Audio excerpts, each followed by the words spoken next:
There I was, 20 years old, with my first trip ever outside of my home country. And I went to Japan. I was a huge Japanese wrestling fan, so I went to see all the indies in Japan. I went to Shinkiba First Ring, right on the outskirts of Tokyo, and I saw one of my favorite promotions, DDT, live. After the show, I was so happy to meet all the wrestlers, and one of the wrestlers waved at me. He waved me over. This was Toru Owashi, an ex-sumo guy trained by Ultimo Dragon, now running his own promotion in Tokyo. He gave me a flyer and told me, come to my show. And me, with my poor Japanese, said, oh, I can't make it. I have a flight the day before. And he's just, nah, you'll make it. Just come over. Then I went to a Big Japan show. And there he was, once again. He waved me over, asked me, oh, you like a lot of different promotions, huh? Handed me a flyer and told me to come to the show.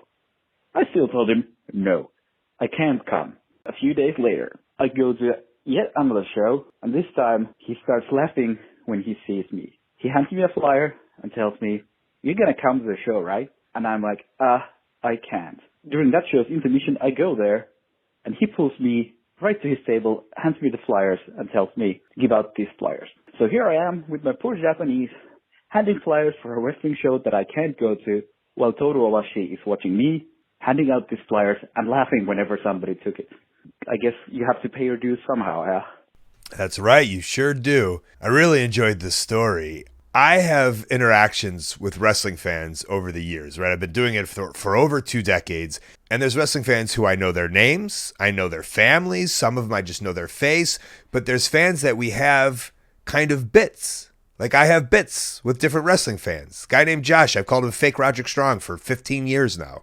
Whenever I see him, that's Fake Roderick Strong. It's like that's a guy in the wrestling community who has been around for so long that we've become familiar with each other, that I, the wrestler, have become familiar with him, the fan, that it's fun. And I'd imagine as a fan, I'm going to speak as a fan now, that that's like the dream. And I'm not saying Fake Roderick Strong like, you're welcome, you get this dream scenario with me. But I remember as a fan, if I was 16 and I went to the Toys R Us, which I did, and I got an autograph of Owen Hart and Davey Boy Smith, which I did, but like somehow they remembered me and we made this instant connection, and then all of a sudden we have this weird bond, and every time they come to Chicago, they always see me, and then we have this inside joke. That would be the greatest thing as a wrestling fan. So if you're a foreigner heading to Japan, that alone is probably the greatest thing that you could do as a wrestling fan. You're probably so excited. Then you see Owashi, he gives you a flyer, it's a fun interaction, and as you're going to every single show, you're running into this guy, and you just now have an ongoing bit with him, which makes it fun for the caller, of course, but believe me, it made it fun for the wrestler. It all tied up very well when he was like, fuck it, if you ain't coming to my show, I'm putting you to work, and he made you hand out the flyers, which I think was the best part.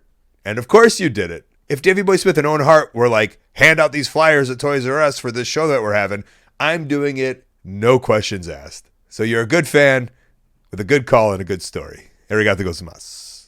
Hey, thanks for watching. That call was part of a whole podcast called Wrestling Anonymous. Listen to the whole thing weekly. Wherever you listen to your podcast, go subscribe. And while you're at it, subscribe right here on YouTube to Colt Cabana's channel. Thank you.